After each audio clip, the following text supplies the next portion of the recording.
How's it going, everyone? It's Cody, back with a new video series that I'm calling Top 5 Tuesday. The Combine was this weekend, franchise tag deadline has passed, and free agency is less than a week away. So let's take a look at the top 5 free agents for the Green Bay Packers.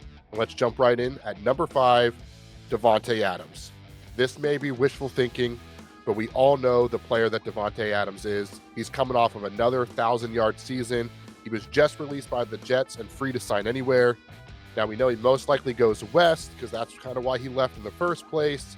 However, if Josh Jacobs could pull some strings and the Packers offer enough money this time, a reunion would make sense and feel a need for the Green Bay Packers. At number 4, offensive lineman Patrick Mekari.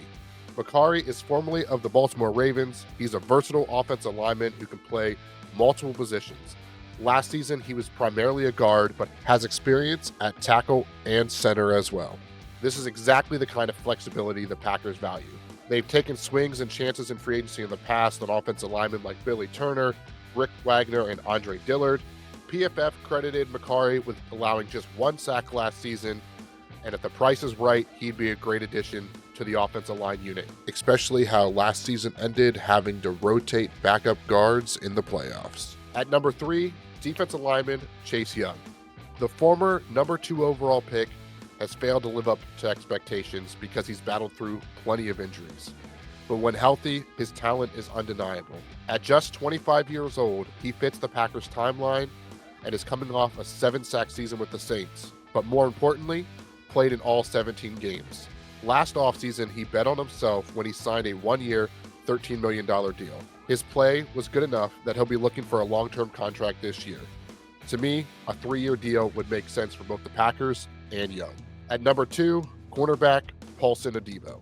Adebo suffered a major injury last season, breaking his femur after just 7 games, but he is expected to be ready for training camp. Because of the injury, his market value is a bit of a question mark, and maybe something the Packers could take advantage of. In Adebo's 7 games last year, he still recorded 3 interceptions and 10 pass breakups. He's just 25 years old, and if it wasn't for the Saints cap situation, he probably wouldn't even be hitting the free agency market. From age to production, he feels like the most Packers-y free agent on the market. And number 1, edge rusher Khalil Mack. A veteran pass rusher that Brian Gutekunst has tried to acquire before.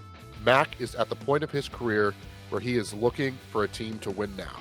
Despite only having 6 sacks last season, he was still PFF's 5th highest graded edge rusher in 2024.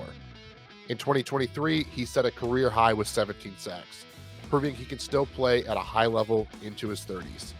He's been compared to Julius Peppers for the type of signing that he could be for the Green Bay Packers, and I think that makes a ton of sense. But even if his role is closer to what the Packers envisioned for Whitney Mercilus back in 2021, it's a move worth making.